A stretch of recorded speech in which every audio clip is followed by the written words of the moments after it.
So yeah, as people come in, we're gonna get started in a couple minutes. Thanks for attending our first ever installation of the Municipal MVP webinar series. We're doing this virtually over Zoom today, but who knows, maybe we start doing these in various places across the US. I mean, it looks like your office would be a good place for it, Drew. We missed. Oh, I don't know. I think we'd only get a couple people in here, but we can go up to. Well, we only need two. It could be like Oh, yeah. the Right. Joe Rogan podcast or equivalent to him. Right. We just have Right. a little table and some microphones. Yeah. Yeah. Plenty of room here then for Cool. So should we get started here? And we're recording the event too. So I know we're gonna probably make like a little YouTube video out of this. So we that. have Emma, our marketing person who's directing me.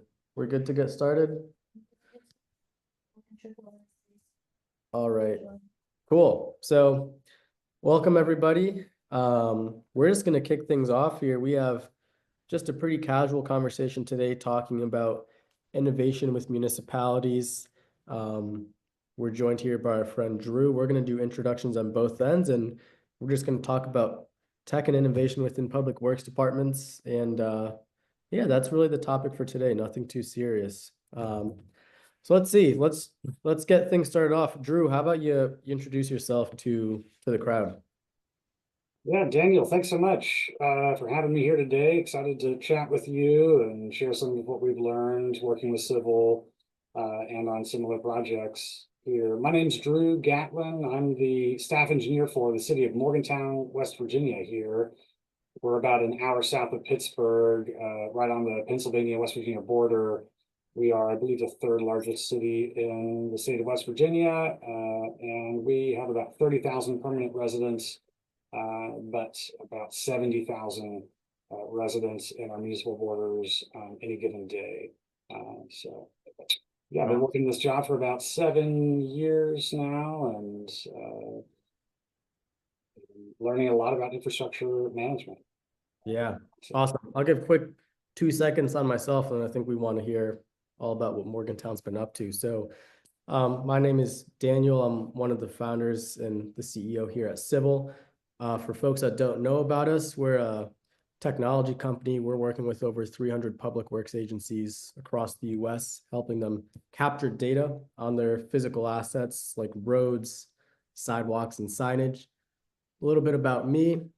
First job I had was working for Public Works Department in my hometown in the Northeast in New England, small town in Connecticut, about 10,000 folks or so. And yeah, I just saw firsthand a lot of the inefficiencies that I know Drew and a lot of you on the call are familiar with of keeping up to date on, potholes in the road, pavement management programs, and they were still collecting a lot of this data by hand. So we've been working on some technology to capture this data more easily with sensors that go on top of cars. Drew is one of our awesome users. We've implemented it down there in Morgantown.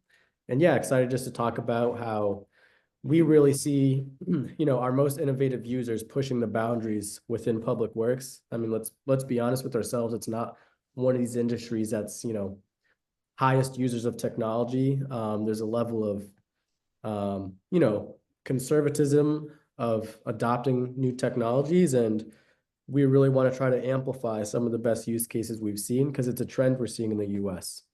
Public works departments are becoming more tech forward, willing to adopt technologies, and ultimately we want to get the word out of how it's really going to help their lives and help the jobs that they're doing for their communities and for the country. So we're here today with Drew. Yeah, maybe Drew, a little bit background. How did you get into the role you're in now? City engineer and just infrastructure in general, working for your community. Yeah, thanks, Daniel. I took this role fresh out of a new career move that I made, getting a civil engineering degree here from WVU. And I had been contracting before that and doing other things in the southern part of the state. Fell through one too many floors, broke one too many ribs, and I figured I'd maybe try to do a little bit of desk work for a significant part of my life. So Yeah, that was an interesting move, but I really fell in love with the city when I moved to Morgantown. It's a very urbanized city, pretty dense, but small, and a very old infrastructure here. These jobs don't come up very often, and so once this came up, I pounced on it, and yeah, a lot of intrinsic motivation here, being able to work on projects that are very much affecting my own life, my family's life, everybody that I know here in town, and yeah, so that's a little bit of how I got Yeah, into it. that's interesting. So I know, every community is different in terms of how they've been managing their infrastructure and their roads and their public works departments over time. So maybe tell us a, quick background on what does Morgantown's infrastructure and public works kind of operations look like, and what's unique about how you guys do things, maybe versus the rest of the country. Sure. So Morgantown's infrastructure, right, our public works, we have a relatively focused, at least in terms of city administration, public works department. We are not directly responsible for water or stormwater or sanitary, for example. That's for certain communities, definitely part of a formal city apparatus. We do still have a public utility system, but they are a separate fiscal board. They're outside of the city administration. Yep. So they've got plenty of engineers dealing with, hydraulics and hydrological modeling and things like this. Mostly what we deal with is the right of way. I like to say everything in between the built structures, the built private structures, and the center of the roads. We also work with our Board of Parks and Recreation, and really just try to lend our capacities to any city entity when we have any excess, person power. But we do everything from, of course, mowing and maintaining unimproved portions of the right of way to building new roadways and reconstructing existing roadways. We do management of public lands in general. I was just out flagging for new trail development around a reservoir that our utility board built, and so we're taking over management of that property and using trails as a technique to manage users Yeah. impact on the property. Yeah. How would you say, how much do you collaborate or communicate with the other communities in West Virginia or around you guys? And maybe do you go any broader beyond the state? Sure. So, yeah, the city of Morgantown, I said we have 30,000 permanent residents, but 70,000 people inside of our borders at any given regular day. We are in an urbanized area of about 150,000, depending on how large you draw it. And so in that urbanized area, we have 3 other incorporated municipalities that we are absolutely working on projects in tandem with, often through our metropolitan planning organization. But we also have, right, state level governments and county governments that we're coordinating with, that we exist in. In terms of collaborating or learning from other communities, we absolutely do that in as often as we can, getting together with folks in annual retreats for pavement management or asphalt industry, right? But we do also participate in national conferences, the ArcJS user conference. We're in Esri shop here, and I'm actually going to be heading to the National Bike Summit in DC here in a few weeks, and so constantly trying to learn from and contribute to that best practice of managing public infrastructure. Yeah, I know we're going to get into the details of some more specific, maybe innovative ways you guys are doing things differently. But for the audience and for when people listen back to this, if you could give like 3 resources that you would recommend any public works employee in the US to look into, to learn more about, other ways of doing things more efficiently, what comes to mind? Right. Three different resources that I use, the federal landscape is certainly changing rapidly right now, in terms of what's available online. I think there's a lot of course, reshuffling, and certain sites are going dark, but the feds do tend to have a lot of best practices from a municipal infrastructure standpoint, Federal Highways Administration, right?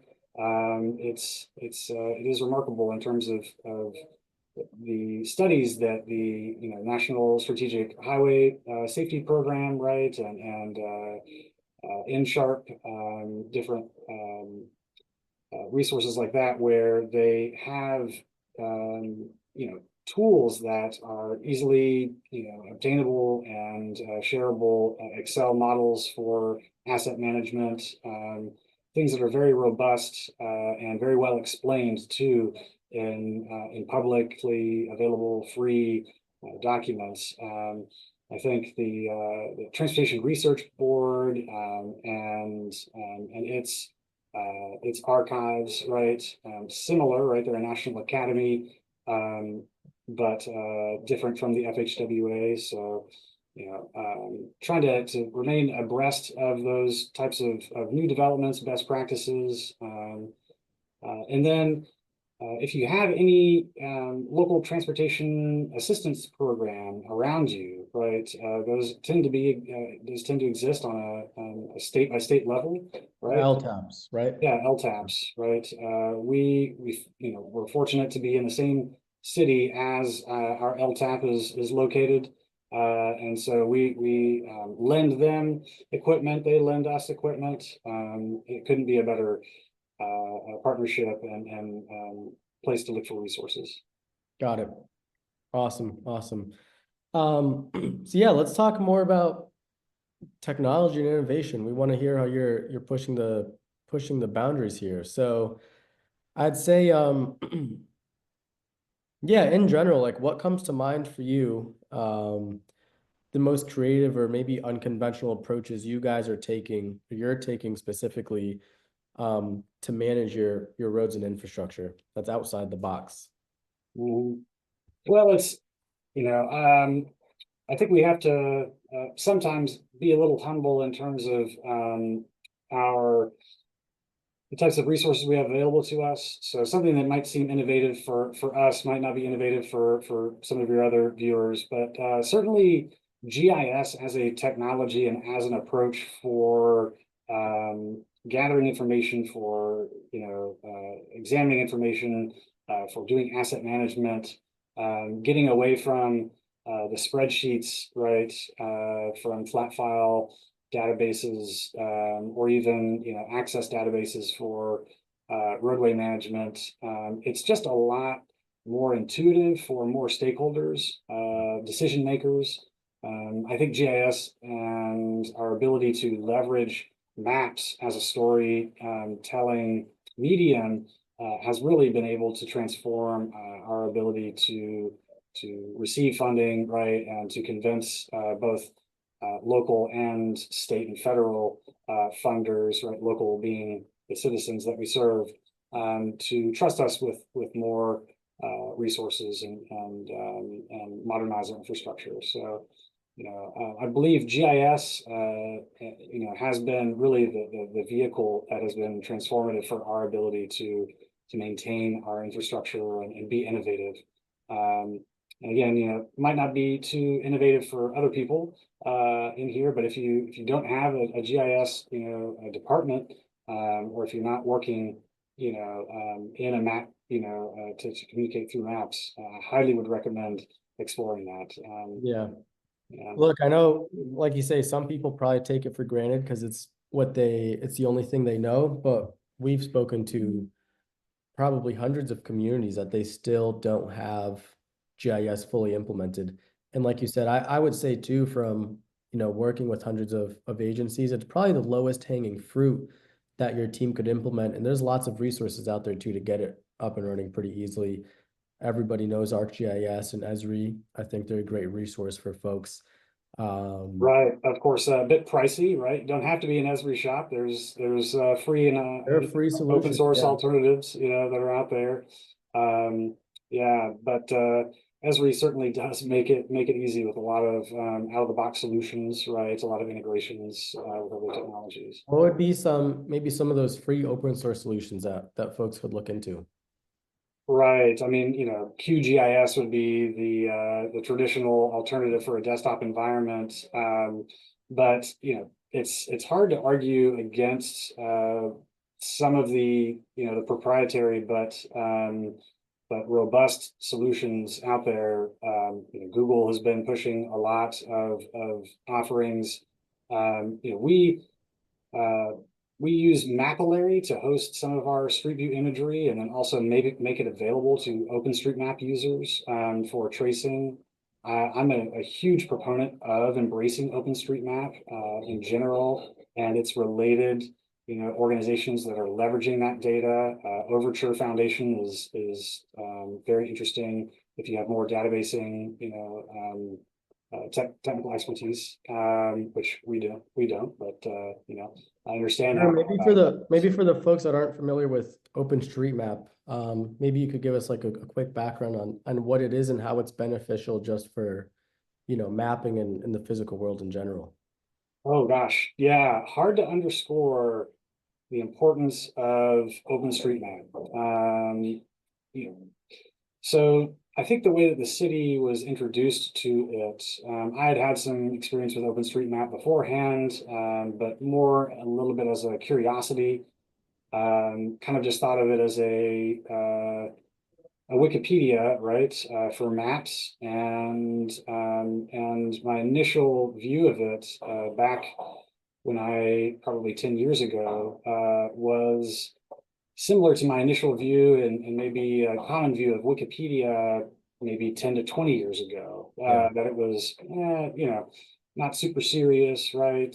Didn't have to take it, very seriously. Now, of course, we know Wikipedia is right the most accurate encyclopedia in the world, right? And it's similar, right, in accuracy to anything that you can find out there, right, for an authoritative resource. OpenStreetMap is interesting in that it is consumed, right, because it is completely free, right, similar to Wikipedia, and it has these very open licenses of its data. And it is such a comprehensive data set of across the world, right? Thousands of people editing these maps, and thousands of organizations as well, for-profit organizations contributing to OpenStreetMap. It has become the de facto basement for all types of organizations, both non and for-profit, that are doing analyses of areas.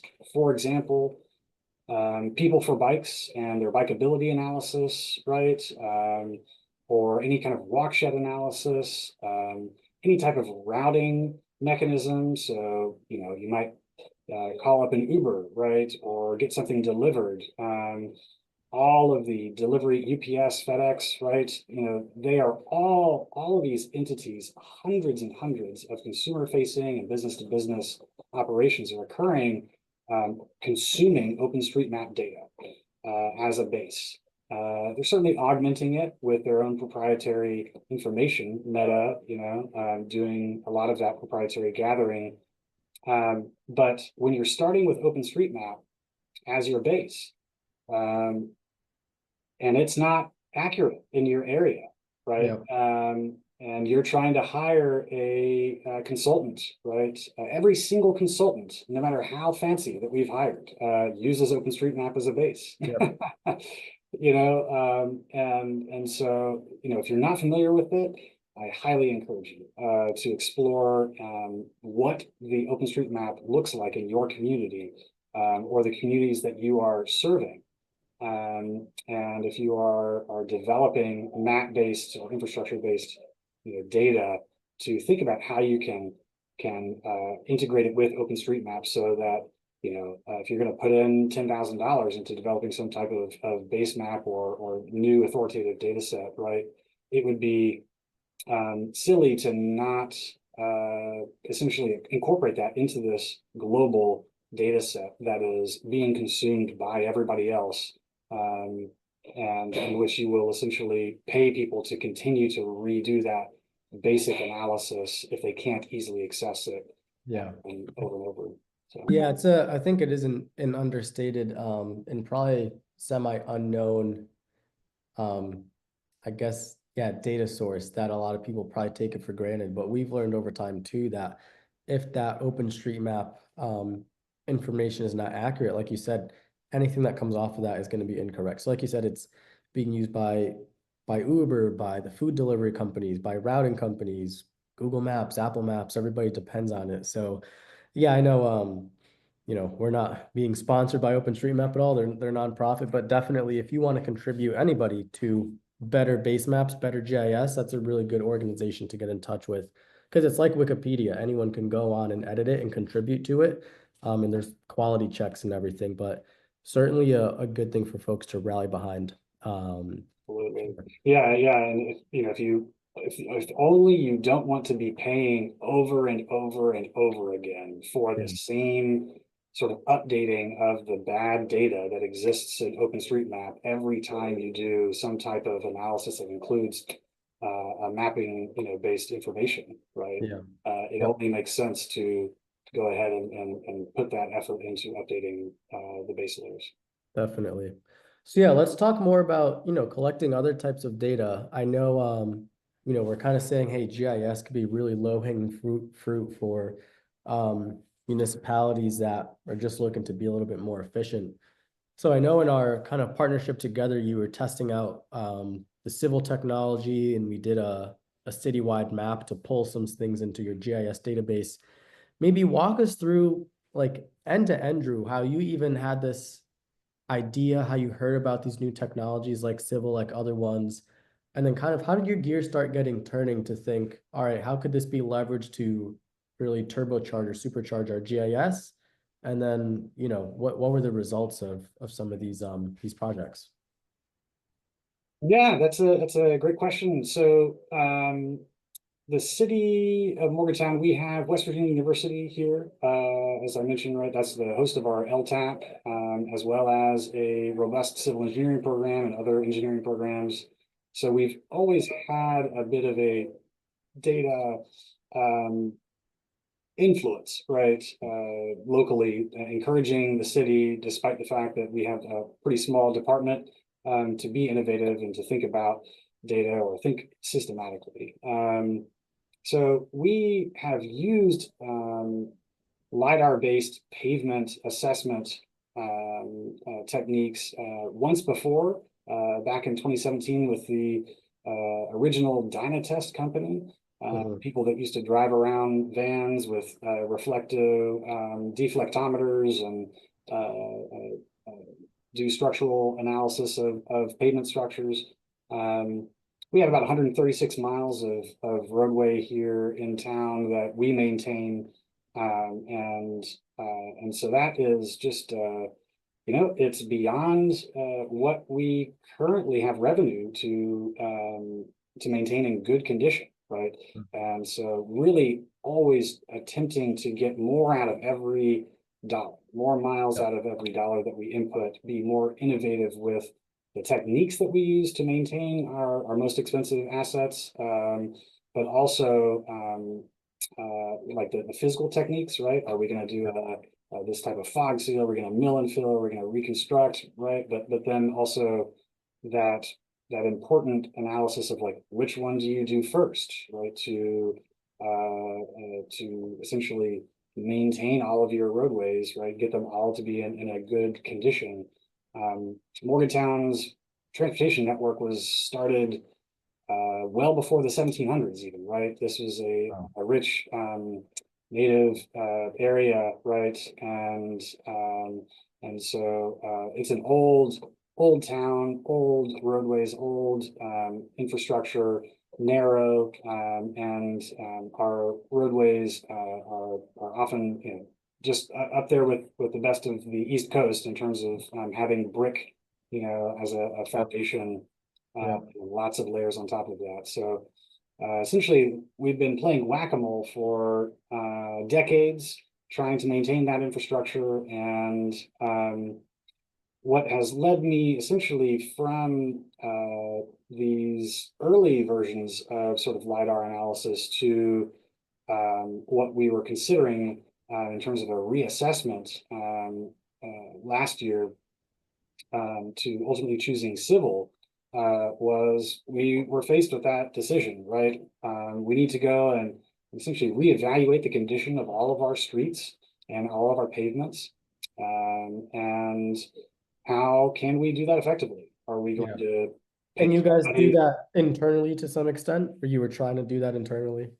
Right, yeah. So we've got different techniques, right, that we can use. We can walk ourselves every single street. Yep. I wouldn't really be able to do a whole lot more else beyond that, right? We can hire interns and try to, train them to do pavement assessments. If anybody here is a veteran in pavements, you might be familiar with the old paver technology that came out of the University of Colorado. Just a very old school pavement management software that was developed originally for airports and runways. And that was a little bit like fitting a square peg in a round hole with municipal infrastructure and urban pavements.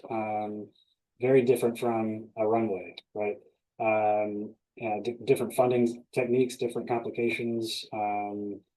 Yeah, and so essentially we can either do it manually or we can pay somebody to do it manually. Pay some other engineer. You mentioned we worked with Kinley Horn on this most recent assessment. We could have flown, one of their experts out to drive every street and look at it. But we would have been paying for somebody's time, paying for somebody's travel, and that would have not been able. We wouldn't have been able to sort of utilize that effort in different sort of for different methods or different means in the future. Yeah. Yeah, I think so. I think that's really what pushed us towards Cyvl is can we, for the same dollar or the same even just overall cost of time, right, money, hosting, right, can we, basically just extend the value of that investment, and by using Cyvl to collect essentially mobile LiDAR, we've really been able to start looking at alternative uses, of that data, from just that initial pavement assessment. Yeah. I mean, that's so when we kind of our thesis or like why we do what we do here at Cyvl is we want to provide useful data for governments like Morgantown. Maybe pavements are one asset they care deeply about right now because there's always the current need, the urgent need I need right now. But then how can we collect that data in a way that can be used in all these other ways, like exactly what you're saying? And I know we have some of our other customers on the call that they're doing the same thing. They might do a pavement survey 1 month and then 3 months from now, hey, we could really use some information on the trees in the right of way or the traffic signs. And now we can go back and kind of start pulling some of that data out. So yeah, maybe for the folks that aren't familiar, walk us through maybe what you're, how did maybe tell us a little bit about the Cyvl sensor. How are you using this as instead of just driving the roads yourself and taking notes, how did this kind of supplement you, augment you? Yeah, talk about that. And then maybe I want to get into like maybe, future use cases. Right. So, I mean, driving around without having to, I was able to essentially collect this data on my own, right? Typically, if I'm going to be doing a windshield survey, we're going to have one person driving and then one person looking at the roadway and doing the survey. And that's, right. So automatically there, I'm saving the entire person, right? So it's only just one of me, right? That's out of commission for a little while. And yeah, and then, right, that sensor developing that robust mobile LiDAR model essentially of the entire city is something that I can refer back to over and over again. For, of course, you mentioned essentially asset extraction, right?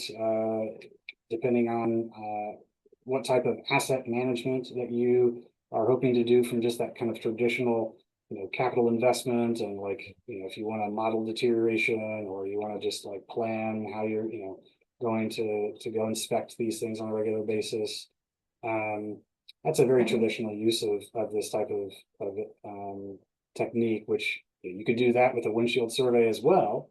Probably need to get out and take some GPS points of your signs, right? Your guardrails, your retaining walls, your traffic calming infrastructure, your curbs, right? Your all of your essentially your planimetric data. And yeah, so that's absolutely something that is a classic use case of this. Yeah. I'm personally more interested in non-classical use cases of the LiDAR data. So, I'm using it often these days to do essentially, site visits without having to go out to the site, and then sharing this rich data with other consultants or area projects that we are doing. Yeah. So let's talk all about that. So now that we did the scan, we delivered, like you said, pavement condition data.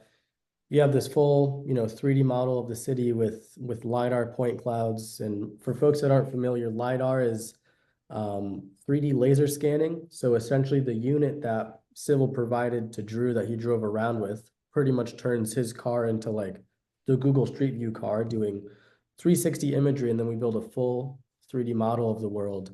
And we're always looking for more ways for ourselves and our customers to leverage this 3D data that no towns have really had before. So yeah, talk to us, Drew, about the experiments you've been running, how you kind of found things that worked, and the value in use cases you're kind of seeing on the other side. Right. Yeah, so we've got the LiDAR. You mentioned the 3D, right? Or I guess the 360 imagery, right? I mentioned that we use Mapillary as basically like a hosting, and then sort of a somewhat of a processing tool for us. We have to essentially hand over the data to Mapillary, to Meta, right? So that's a big mental leap for certain types of decision makers. But once you get over that, and if you can kind of embrace the fact that it's going to be publicly distributed and publicly available in tools like OpenStreetMap for people to do that work of upgrading your base map for you, right? You can also just completely refer back to it. I'm not sure, maybe everybody else lives in cities that Google is driving every single street every single year, but we have roadways in Morgantown that have not been street viewed at all. Generally not so many, but many that haven't been street viewed since 2012. Yeah. Right?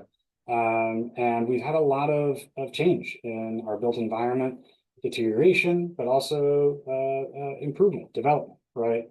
And the number of people that are non-engineers and non-project managers that are maybe code enforcement officials, right? Or, our urban landscapes department, right? Or local advocacy groups, right? Really depend on utilizing that street view imagery to be able to get an updated, just kind of understanding a preview of before they might go out into the field, right? It's just, yeah, I think we don't even quite understand how often it's being used.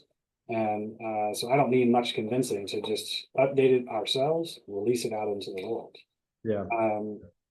The, the LiDAR, using it internally, I would love to find a way to release that out to the world, right? But we haven't quite figured that out in terms of hosting it in an efficient manner. If anybody's got their GIS shop and you have an image server set up for Esri, right, you might be able to host an entire extremely rich 3D point cloud for your city. But if people start consuming that on a regular basis, then it's going to cost you a decent amount of dollars. It's And funny, just on that quick, Drew, maybe this is when we post this video, we could pose a question to the world, but it's something we've been thinking about too. What if there was like an open source Google Street View, but for LiDAR data that absolutely, anybody could come in and take a measurement. Like just think how valuable that could be for permitting, utilities, tree trimming companies, residents absolutely, wondering how tall is this tree in my yard, all these things. Yeah. absolutely. Yeah, so we love to share this data with utility companies. We love to we share it with pretty much any consultant that's doing an area design for us. We are leveraging, ground truth, essentially control points every time that we go out, and we're able to essentially reduce the uh, project by project survey cost, Yeah. right? With being able to tie in this rich LiDAR data that we've collected.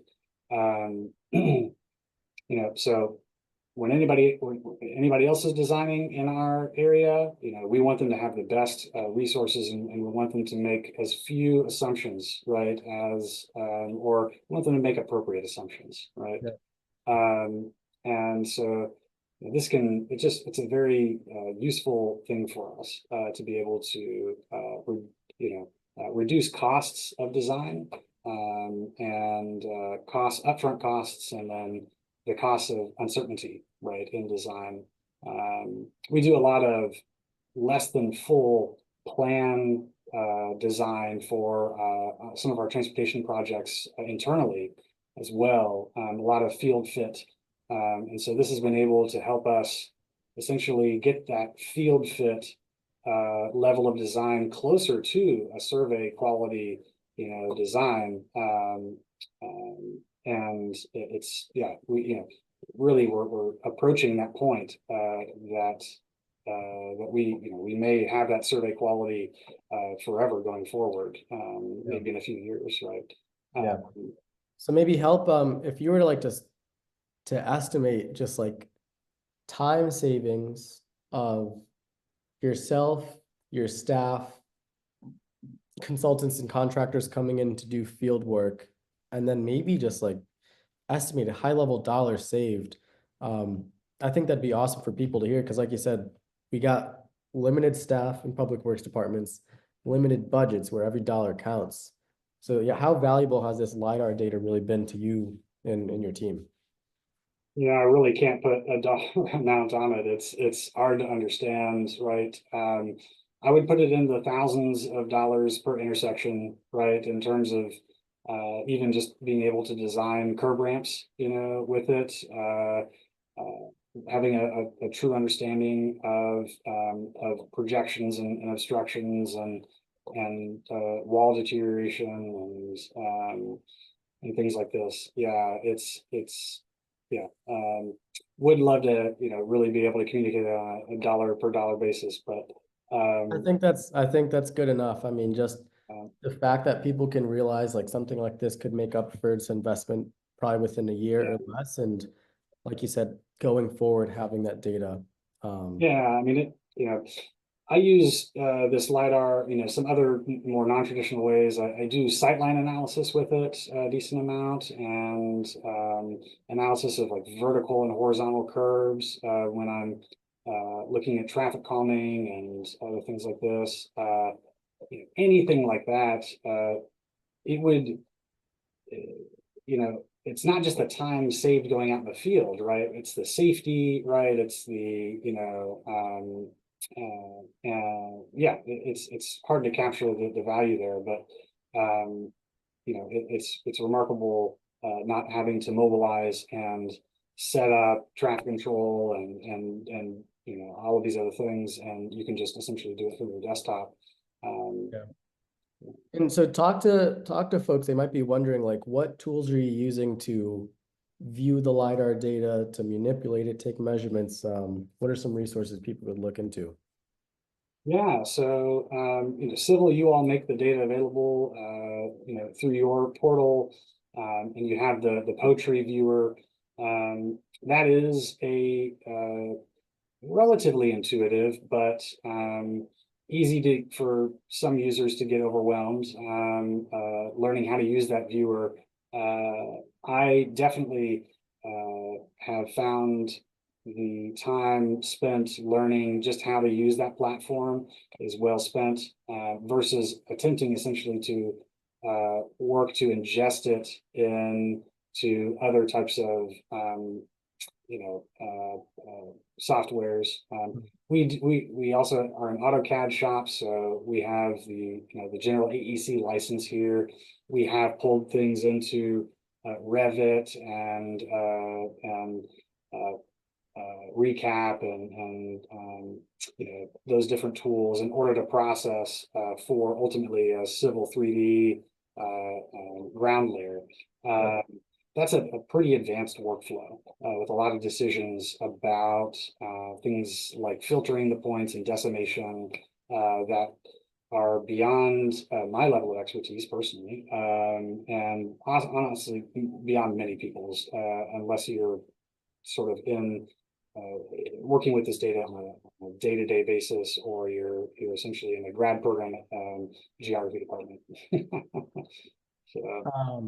Yeah, we could send out some resources too. I know some folks that have been, like you said, bring it to the Autodesk ecosystem, and there are a million different ways you can use it.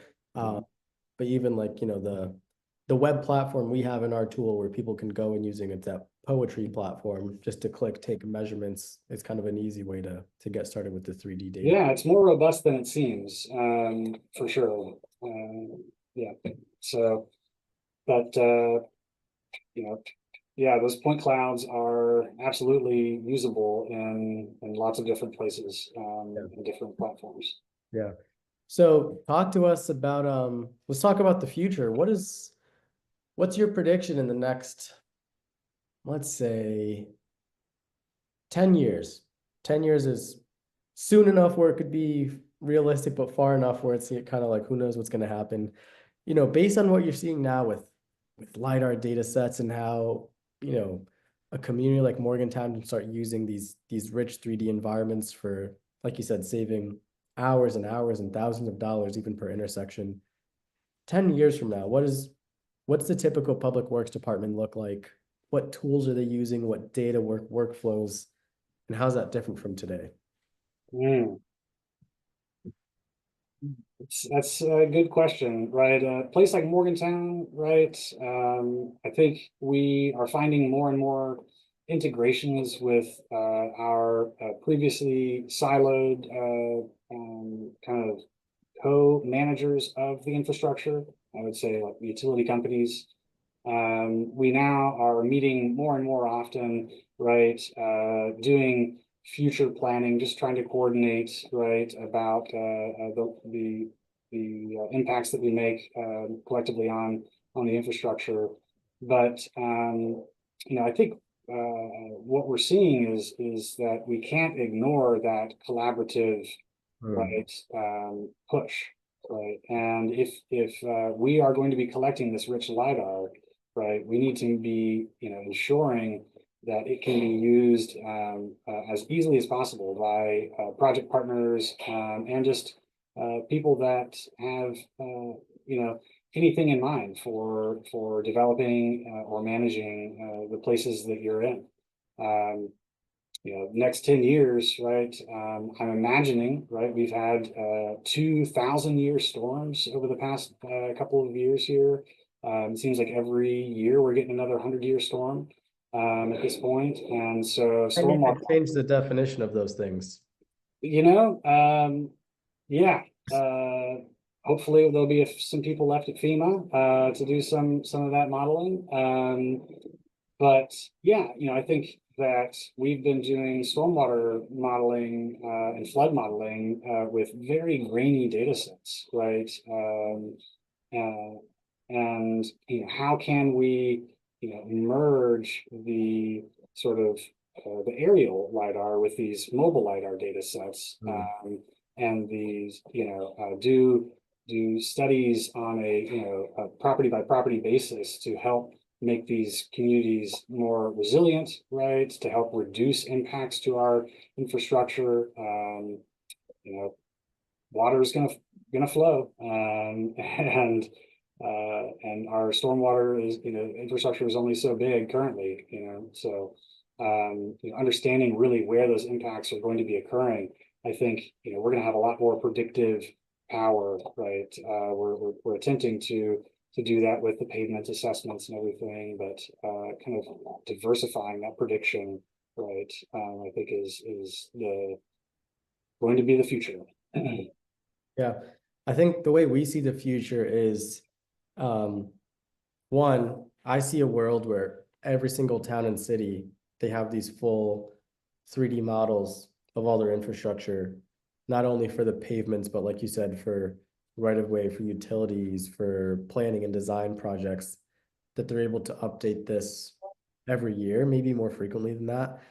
And then it's a cross collaboration piece. So like now that we have this 3D model, how can we make it so that you and I can look at the same intersection in 3D and be commenting or going back and forth just right there in the model versus us both going out to site, looking at measurements, going back and forth, just to get projects off the ground quicker. Because we're always going to need to send someone out there once we're actually doing the work or doing like a final land survey. But that's kind of what we get excited about. And we talk to some folks who are like, well, yeah, if the city engineer and the utility company and the consultant and maybe the mayor or like a councilman can all look at the same thing together, make comments, ask questions in the 3D model. I think that could be pretty awesome. Maybe 5 years from now, why do we have to wait 10 years for that? Yeah, we're already doing it. Another tool we use is City Engine, ArcGIS City Engine. But there's plenty of, again, alternatives out there that aren't subscription based for that. Yeah, absolutely important for stakeholder engagement and coordination. Future's exciting. So let's see, I know we just have a few minutes left. If folks have any questions in the audience, feel free to throw it in the chat. I know we have Drew and I could try to do some Q&A if folks have any questions. If not, last question for Drew, and we'll see if any people want to chime in. What parting advice will you give to, your counterparts within public works departments looking to adopt these sort of data-driven, innovative approaches to infrastructure management, but they just don't really know how to get started or where to get started? Sure. If you are in a department that does not have historical records and that you're just starting out, understand that many other places this type of effort has occurred over and over again, and it tends to be forgotten on some type of legacy sort of media that's inaccessible 5 to 10 years down the line. I mean, I can't, tell you how many like Windows CE tablets that I have that are like still connected to old, survey equipment or, files stored on old database file types that I have to like virtualize environments to access, right? So think about how are you going to be sort of integrating your old data and sort of bringing it with you as you're adopting new technologies and as the world's adopting new technologies. Really try to spend as much time as possible as you can developing that baseline sort of shared infrastructure for the data, and think about the sort of the maintenance of it, over time. Yeah, awesome. Wise words. Look, doesn't look like we have any immediate questions. I know everyone has our contact info, so feel free to reach out to ourselves, and we'll follow up with a recording for everybody. If Drew allows us, we could send his contact info as well if people want to reach out to hear your experiences. And yeah, I think Drew saying, it'd be an understatement to say you're, an MVP when it comes to innovation within municipalities. So you're certainly leading the charge. And yeah, I think a lot of departments across our nation are going to be following your footsteps. We're seeing a real sort of shift over even the last few years or so. And it's exciting times that I think finally people are, putting attention to public works agencies, departments that, people take for granted, but we're all kind of struggling, resources are limited. What can we use to really to go further with less resources? I think we've been able to prove that out to some extent. We're always going to keep, doing more improvements in R&D projects to push the needle further. But yeah, appreciate the time today, Drew. Everybody online, thanks for coming by, and we hope to have another one of these sessions later in the year. Thanks, Daniel, for hosting this, and thanks everybody for attending. Would definitely love to hear from anybody else who's doing similar work or just has any questions about how to begin. Awesome. All right, Drew, we'll follow up with closing things out, but it was nice seeing you. We'll give everyone a few minutes back to their day. Take it easy, everybody. See y'all.